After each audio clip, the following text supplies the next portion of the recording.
Hello student, welcome to Daksha e classroom. हम लोग discuss करेंगे असाइनमेंट नंबर 4। इसमें क्वेश्चन 1 जो कि आपसे पूछा हुआ है कि indicate the following 1 degree 2 degree and 3 degree amine. बहुत ही आसान प्रॉब्लम है। अगर आपको डिफिनीशन बस पता है तो इन दैट केस आप जो है इजिली इस प्रॉब्लम को कर सकते हो। क्या मैं बोलता हूं, जैसे अमोनिया होता है, अमोनिया के सभी डेरिवेटिव होते हैं, चाहे वो प्राइमरी अमाइंस हो, सेकेंडरी अमाइन हो या टर्सरी अमाइन हो। तो होता क्या है कि देखो, अगर मैं एक हाइड्रोजन को रिप्लेस करके आर ग्रुप लगा दिया तो ये कहलाएगा 1 डिग्री अमाइन। ठीक है, इतनी सी बात समझ में आती है। अगर एक हाइड्रोजन हटा के वंस अगेन यहां पे आर ग्रुप अटैच करा देता हूं या आर डैश, तो ये 2 डिग्री अमाइन कहलाएगा।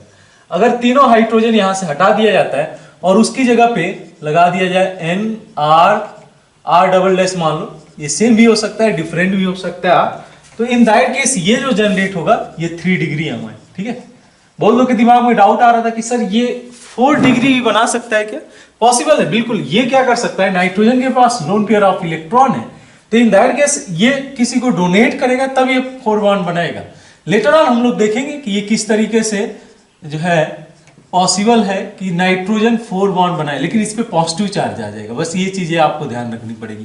तो nitrogen will have positive charge and if nitrogen will have positive charge in that case यहां पे हम लोग 4 बॉन्ड एज्यूम कर सकते हैं और ये बोला जाता है कि this nitrogen is 4 degree amine बोल सकते हो, या अमोनियम ज्यादा अप्रोप्रिएट रहेगा, ammonium salt. Correct, this will be more appropriate. Now अब बात करते हैं क्वेश्चन में।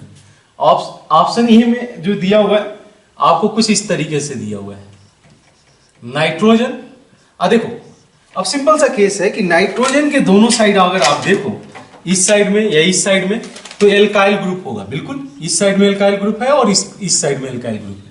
इसको मैं क्या कंसीडर करूंगा, बिल्कुल ये जो है, जब 2 एल्काइल ग्रुप हो और एक हाइड्रोजन होगा नाइट्रोजन के साथ, तो ये कहलाएगा 2 डिग्री अमाइन। ठीक है, करेक्ट है, समझ में आती है इतनी बात। नेक्स्ट आप देख लो, बी में सिंपल सा केस दिया हुआ है, इसमें इन्होंने फिनाइल अटैच किया हुआ है, तो पीएच, ठीक है, pH NH CH3।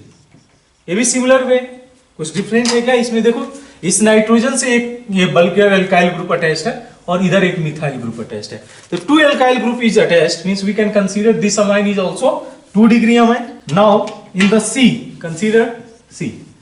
In this case nitrogen like this, like this. अब इसमें आप देख लो, सिंपल सा केस है, this is alkyl group, this is alkyl group and this is alkyl, correct na? And now if we consider all 3 are alkyl group, then we can consider this amine as a 3 degree amine. Now option D, similar case is there, nitrogen here and nitrogen is attached to CH3, correct? This is the case. Now if we'll see, this alkyl group is attached, this alkyl group is attached and this alkyl group is attached to nitrogen. Total 3 alkyl group is attached. There are 3 alkyl group is attached to this nitrogen. What we can consider this nitrogen as the 3 degree amine. Whole compound we can consider as the 3 degree amine. समझ में आती है बात आप लोग को? Next देखो, question number 2 भी बहुत ही आसान है, बहुत ज्यादा डिफिकल्ट नहीं है। क्या पूछा है, 1 degree and 2 degree and 3 degree alcohol में आपको इंडिकेट करना है। सिंपल सा फंडा जाता है कि अगर 1 डिग्री कार्बन से अगर अटैच OH ग्रुप होगा तो उसको बोला जाएगा 1 डिग्री अल्कोहल। अगर 2 डिग्री कार्बन से अटैच है तो 2 डिग्री अल्कोहल, 3 डिग्री कार्बन से अटैच है तो 3 डिग्री अल्कोहल। इसका थोड़ा सा डिफिनीशन हमारे जो अमाइंस है ना उससे डिफर करता है अल्कोहल का। ठीक है, 1 डिग्री 2 डिग्री का जो क्लासिफिकेशन है वो अल्कोहल के केस में और अमाइंस के केस में डिफरेंट है। ये आपको क्रिस्टल क्लियर होना चाहिए। जैसे मैं बात करूं, फर्स्ट एग्जांपल में कंसीडर करता हूं, ठीक है, देखना इसमें ए, ठीक है, तो इसके साथ इन्होंने OH ग्रुप अटैच कराया है यहां इस तरीके से। अभी बात करें इसमें, राइट, इस चीज को आप समझो ए में कि ये जो कार्बन है 2 अदर कार्बन के साथ अटैच्ड है, ये तो बात समझ में आती है। तो अगर 2 डिग्री कार्बन है तो ये भी 2 डिग्री अल्कोहल ही कहलाएगा, सेकेंडरी अल्कोहल बोल सकते हो आप। नेक्स्ट देख लो, इन द बी का केस क्या है, तो ये देख लो आप सिंपली, इस वाले कार्बन से OH ग्रुप अटैच्ड है, तो what is the degree of this carbon? ये एल्काइल ग्रुप से अटैच्ड है, ये एल्काइल ग्रुप से अटैच्ड है, ये एल्काइल ग्रुप से अटैच्ड है। करेक्ट, दिख रहा है आपको? This is the 3 degree carbon, तो we can consider this alcohol as 3 degree alcohol simply. Similarly, we are going for this case, this case, now this carbon is attached to one carbon, but we can consider this carbon as the 1 degree carbon.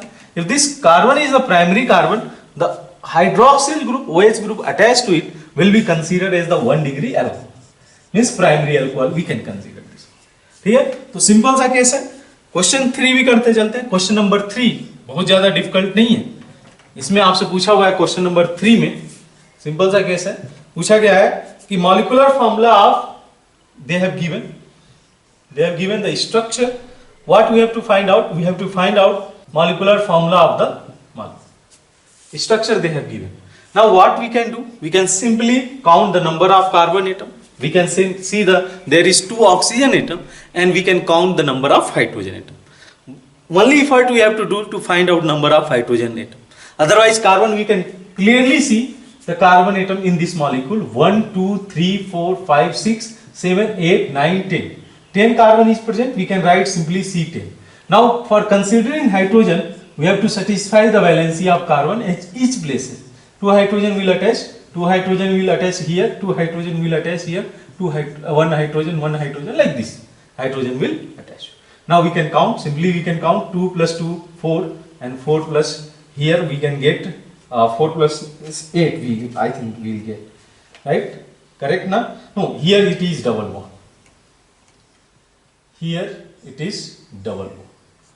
If it is double bond, we can get 2 hydrogen from here, 2 hydrogen this one, 2 hydrogen this one. Means formula will be C10S6. And how much oxygen we can see? Clearly we can see 2 oxygen is present. In this case, we can clearly consider this molecular formula. And in that case, for the molecular formula, which option will be correct? Clearly the C option will be correct for the question number 3. Next we are moving for question number 4. इसमें मैंने mention किया है कि this question you can try later also. इस हम लोगों ने letter lecture में और किस तरीके से इसकी नेमिंग जाएगी वहां पे डिस्कशन किया है. बट जो है अगर आप ट्राई करना चाहो ट्राई कर सकते हो. क्वेश्चन नंबर 4 में आप देखो, आपसे बोला गया कि number of correct name in the given substituent. इन्होंने कॉम्प्लेक्स सब्स्टिट्यूएंट दिया हुआ है. देखते हैं 1 by 1 कि कितने करेक्ट है. पहला केस देखना आप. तो CH CS3. अच्छा, कैसे नंबरिंग जाएगी? इसमें मैंने बोला कि जो डायरेक्ट पैरेंट चेन से अटैच्ड होगा इसको 1 दोगे आप, जो नेक्स्ट कार्बन होगा उसको 2 दिया जाएगा. Means as per IUPAC. लेकिन यहाँ नंबरिंग फिक्स हो गई है. जो पैरेंट चेन से अटैच्ड कार्बन है उसको लिखा जाएगा 1. तो इसको लिए क्या लिखोगे आप? 1 मिथाइल इथाइल, ये लिखा जाएगा. ये ध्यान में रहे कि ये जो मिथाइल ग्रुप है ना, इस इथाइल ग्रुप का सब्स्टिट्यूएंट है, ना कि पैरेंट चेन का. क्योंकि बहुत लोगों का डाउट बन रहा है कि इथाइल को पहले अल्फाबेटिकली पहले लिखना चाहिए ना. ये पूरा ग्रुप सब्स्टिट्यूएंट है. ये अगर मैं मानूं कि ये पैरेंट चेन का सब्स्टिट्यूएंट इथाइल हो गया, तो ये सब्स्टिट्यूएंट का भी सब्स्टिट्यूएंट हुआ ना, तो सब्स्टिट्यूएंट के सब्स्टिट्यूएंट के लिए पहले लिखा जाएगा 1 मिथाइल इथाइल इज करेक्ट. यानी कि इन्होंने इथाइल मिथाइल दिया, that is incorrect. Ethyl methyl मैं ऑप्शन लिखते जाता हूं, this is incorrect. B case में कंसीडर करना. बी में क्या स्ट्रक्चर है? कुछ इस तरीके से CH CH2 CH3 और यहाँ पे CH3. करेक्ट ना? पैरेंट चेन से अटैच कार्बन, उसको 1 नंबरिंग दिया जाएगा. और हम लोग प्रोसीड करेंगे लॉन्गेस्ट चेन के लिए. तो 1 2 3 क्या लिख दूं मैं इसको? 1 मिथाइल प्रोपाइल, 1 मिथाइल प्रोपाइल. यानी कि in that case option B is correct. C like this structure CH3 CH CH3. Once again same rule. इसको आप 1 दोगे, इसको 2, इसको 3. इसका नेमिंग क्या हो जाएगा? 1,2 डाइमिथाइल प्रोपाइल, डाइमिथाइल प्रोपाइल. देख सकते हो आप 1,2 डाइमिथाइल प्रोपाइल. ये इन्होंने दिया है 2,3 डाइमिथाइल. इनकरेक्ट. 2,3 नहीं हो सकता है, यानी कि सी नहीं करेक्ट है. डी के केस में देखो आप, तो डी में क्या दिया हुआ है? CH2 CH CH3 करेक्ट ना? ये नंबरिंग कैसे जाएगी? 1 2 3 4. तो 2,3 डाइमिथाइल, 2,3 डाइमिथाइल और 4 कार्बन है तो ये हो जाएगा ब्यूटाइल. करेक्ट जा रहे हैं हम लोग. D is also correct. 2,3 dimethyl butyl, D correct. Next देखना आप, जो है E double bond CH CH3. इसको हम लोगों ने बोला था भी कि भाई अगर एक कार्बन एक वैलेंसी फ्री हो रही है इथेन से तो उसको पढ़ा जाएगा इथाइल. लेकिन अगर 2 वैलेंसी फ्री हो रही है तो इसको पढ़ा जाएगा इथाइल. हाइड्रोकार्बन रेडिकल में डिस्कशन का पार्ट बना था. EF देख लो, C double bond CH2 CH3। तो वंस अगेन ये पैरेंट चेंज आएगा 1 2, इसको क्या लिख दिया जाए 1 मिथाइल एथिनाइल 1 मिथाइल एथिनाइल देख लिया जाए। इसको नेम दिया है क्या इन्होंने लिखा है 2 मिथाइल एथिनाइल, यानी कि ये गलत है, ये आई थिंक करेक्ट है, ये इथाइलिडीन दिया हुआ है ना, that is correct. Then G option की बात करें तो C triple bond C that is ethynyl, सही है ना। ऑप्शन ए से देख ले, ऑप्शन ए से देखो आप, तो क्या दिया हुआ है CH2 CH double bond CH2 1 2 3, इसको आप क्या लिख सकते हो prop 2 इनाइल या 2 प्रोपिनाइल, दोनों both are correct, 2 propynyl is also correct, 2 correct है ना। देन एच के बाद आपका आई जो है आई हो गया, तो CH2 C triple bond CH, इसको 1 2 3 ऐसे जाएगा, ये हो जाएगा prop 2 आइनाइल। समझ पा रहे हैं आप, prop 2 आइनाइल। बट लेकिन इन्होंने क्या दिया हुआ है prop 2 1 आइनाइल दिया हुआ है, तो that is incorrect. prop 2 ynyl दिया हुआ था, that was correct. 2 propynyl both are the same name. तो कितने देख लें कितने करेक्ट हैं 1 2 3 4 और 5, total 5 is correct in this. Question number 5 also we can try here only. What they have mentioned, what is the degree of unsaturation in a compound with the molecular formula C9 S6 N4, and I am sure you have not forgot the formula for DU, how we are going to calculate the DU for the compound where the molecular formula is given. What we can do, we can simply write 2C plus 2 minus H minus X and the plus N. We clearly know why we are subtracting these values X and H, and we are adding the number of nitrogen atom.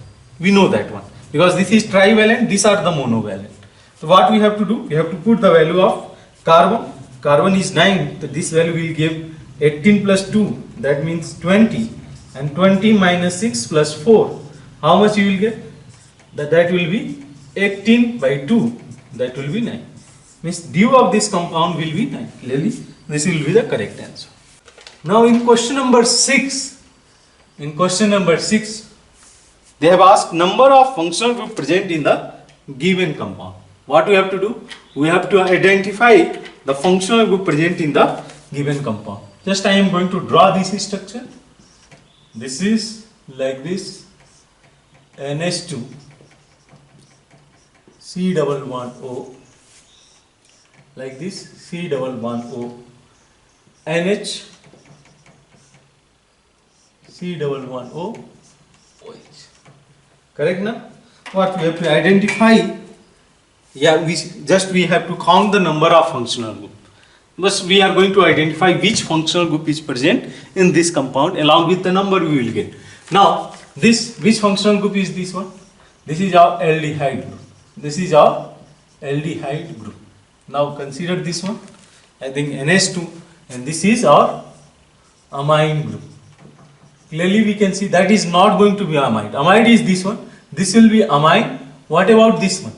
This will be ketone functional group. Now this whole we can consider as the amide. Which amide? The nitrogen it attached to the 2 carbon atom. We can consider this as the 2 degree amide. Now consider this last, what we call a carboxylic acid. They have simply asked how many functional group are present. We can simply count 1, 2, 3, 4, 5. Total number of functional group in this compound is 5. Are you getting this one?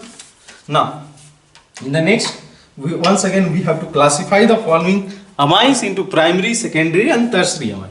What we are going to do, we just simply use the idea that already we have used for the question number 1.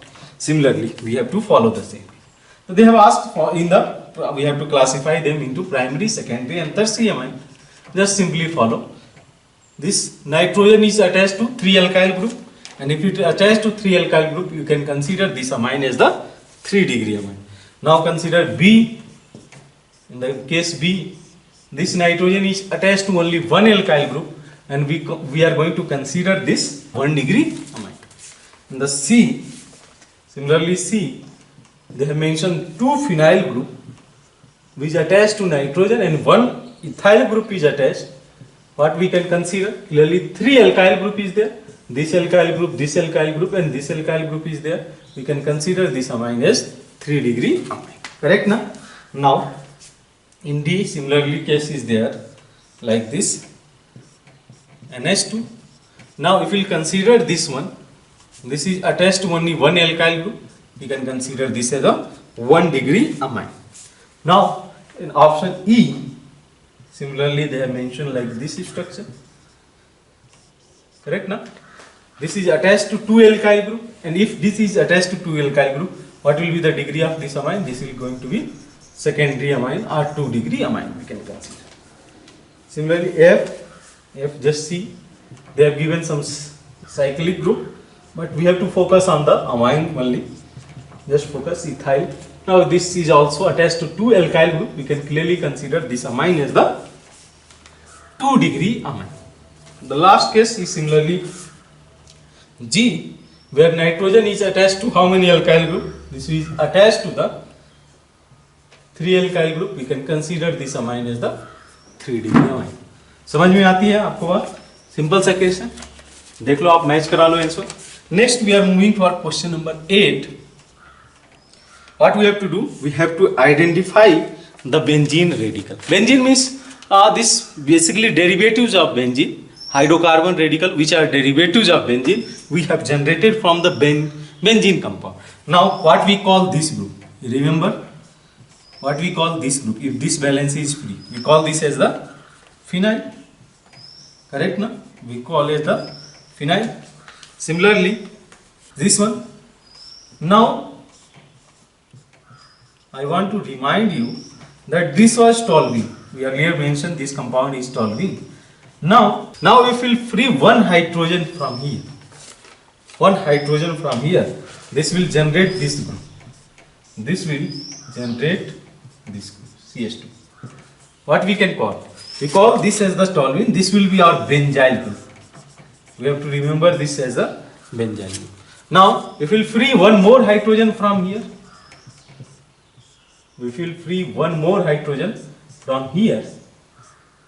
CH like this. This is called as the benzene.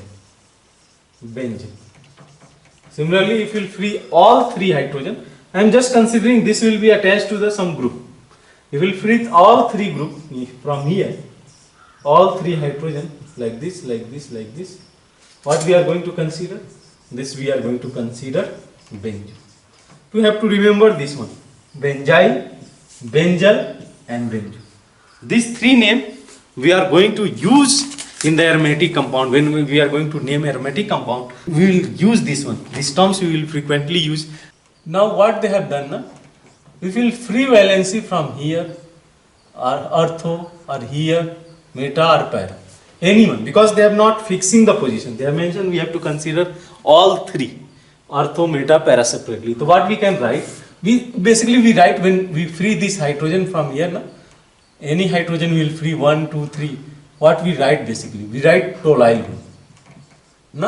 Now based on their position, ortho, meta, para, we can consider all 3 group.